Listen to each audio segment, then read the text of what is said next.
Praise the Lord. இயேசுவின் நாமத்தில் உங்களை வாழ்த்துகிறேன். உங்களை அன்போடு இந்த காலை உடன்படிக்கை தியானத்திற்கு வரவேற்கிறேன். And you're most welcome to the covenant of the day. நல்லா இருக்கீங்களா? இன்னைக்கு 21st April 2026 Tuesday, செவ்வாய்க்கிழமை. காலைதோறும் கர்த்தரை தேடுவதும் அவருடைய பிரசன்னத்தை நாடுவதும் அவருடைய ஆலோசனை கேட்பதும் அவர் வழி நடத்துதல் நமக்கு போதுமானதாக இருக்கும். Always seek the kingdom and His grace will be sufficient in your life. நிச்சயமாக போதுமானதா இருக்கும். சரி, நம்ம மார்க்கு சுவிசேஷத்தை முடிச்சிட்டோம். இன்னைக்கு நம்ம ஒரு புதிய புத்தகத்தை ஆரம்பிக்க போகிறேன். என்ன புத்தகம் நினைக்கிறீங்க? கொலேஷியன். பவுல் எழுதின நிருபங்கள்ல கொலேஷியனை பார்க்க போறோம். மற்ற நிருபங்கள்லாம் பார்த்துட்டோம், கொலேஷியனை நம்ம ஒன்றும் பார்க்கல. கொலேஷியன் நிருபத்தை பார்க்க போறோம். இதை எழுதினவர் பரிசுத்த Pavul. Paul wrote this letter, Colossians. He wrote this book, this letter around 60 to 61 AD. 61 ஆண்டு கிறிஸ்துவுக்கு பின் எழுதப்பட்டதாக சொல்லுகிறார்கள் ஆய்வாளர்கள், சரித்திரக்காரர்கள். அப்ப AD 60-61 எழுதின நிருபம் இது. யாருக்கு எழுதுறாரு? கொலோசே என்கிற சபைக்கு எழுதுகிறார். He wrote to the Colossian church. அது இப்பொழுது நாம் சொல்லுகிற டர்க்கி, இருக்கிற மாடர்ன் டர்க்கி தான் அந்த காலத்திலே பவுல் இயேசு வாழ்ந்த காலத்திலே குலேஸ் என்று சொல்லப்பட்டிருக்கிற நாடாக இருந்தது. சரி, இந்த லெட்டர் ஏன் எழுதுறாருன்னா, எழுதுவதற்கு காரணம் அருமையானவர்களே,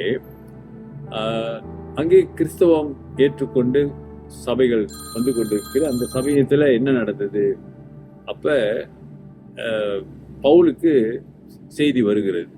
பவுல் மூலம் தான் அந்த சபைகள் உருவானது. என்ன வருதுன்னா, கள்ள போதனைகள் திருச்சபைகளில் நுழைந்து விட்டதாகவும் கிறிஸ்தவர்களுக்குள்ளே சாட்சிகள் இல்லை என்று வந்ததுனால அதற்கு அவர் கடிதம் எழுதுகிறார்.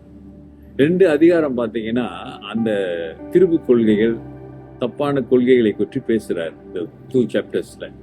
அடுத்த 2 சாப்டர்ஸ்ல கிறிஸ்தவர்கள் இருக்கிறவங்க எப்படி சாட்சியாய் வாழ வேண்டும் என்று புத்தி சொல்லுகிறதை நாம் பார்க்க முடியும்.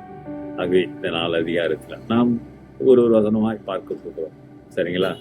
இன்றைக்கு கொலோசியன் 1 அதிகாரம் 2 வசனம், 1 Colossians chapter 2 வாழ்த்துதல் சொல்லுகிறார் அந்த சபைக்கு. பாருங்களேன்.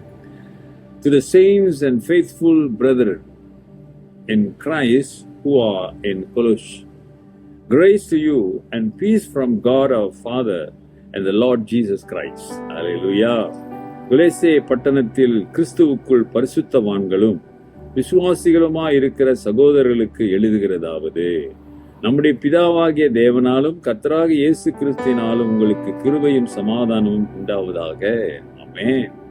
யாருக்கு எழுதுகிறாரு? யாருக்கு சொல்றாரு? Faithful brethren in Christ who are in Colossae. Saints, பரிசுத்தவான்கள், ஆண்டவரை ஏற்று அந்த ரட்சிப்புக்குள்ளே வந்தவர்கள், விசுவாசியா மாறுகிறவர்கள் தான் செயின்ஸ், பரிசுத்தவான்கள் என்று அங்கு அழைக்கிறார். ஊழியக்காரர்கள் மட்டுமல்ல, அவரை ஏற்றுக்கொண்டு வாழுகிறவங்க எல்லாருமே செயின்ஸ் தான், பரிசுத்தவான்கள்.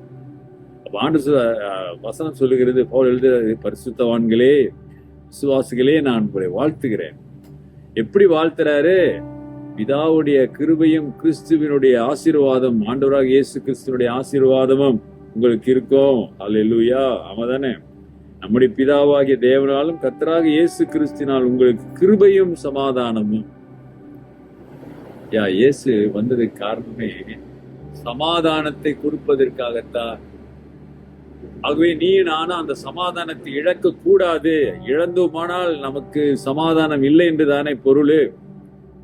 இப்ப பவுல் ஆசீர்வதிக்கிறார். எப்படி? ஐயா, சமாதானம், நீ நல்ல செழிப்பா, பணக்காரனா, சந்தோஷமா, அப்படிலாம் இருன்னு சொல்லாம சமாதானமா இரு. அப்ப இந்த உலகம் சமாதானம் கொடுக்க முடியாது, கிறிஸ்து ஒருவர் தான் கொடுக்க முடியும்.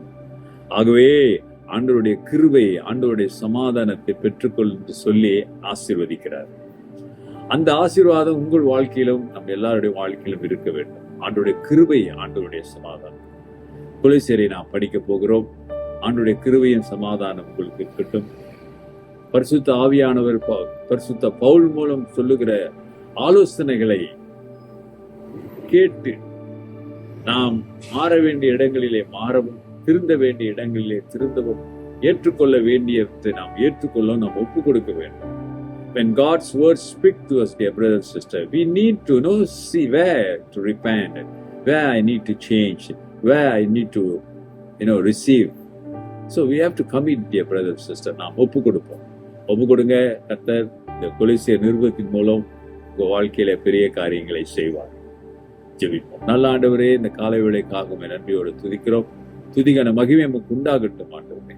இந்த கொலோசியரை நாங்கள் வாசித்து தியானிக்கும் பொழுது ஆவியானவரே, நீர் எங்களோடு இடைப்படுங்க, பேசுங்க, பலப்படுத்துங்க. துதி கன மகிமை உண்டாகட்டும். இன்றைக்கும் உடைய பிள்ளைகள் வாழ்க்கையிலே இயேசுவின் நாமத்தில் அற்புதங்கள் அடையாளங்கள் நடப்பதாக வருகைக்கு ஆயத்தமாய் இருக்க உதவி செய்யுங்க. இயேசுவின் நாமத்தில் பிதாவே, ஆமென்.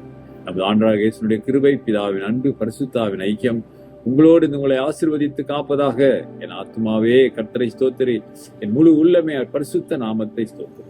என் ஆத்துமாவே கர்த்தரை ஸ்தோத்திரி, அவர் செய்த சகல உபகாரங்களை மறந்து. சிஸ்டர், சகோதரனே, சகோதரிய, ஆண்டவருடைய கிருபை, ஆண்டவருடைய சமாதானம் உங்களோடு இருக்கிறதா? உங்களை கேட்டுப்பார்.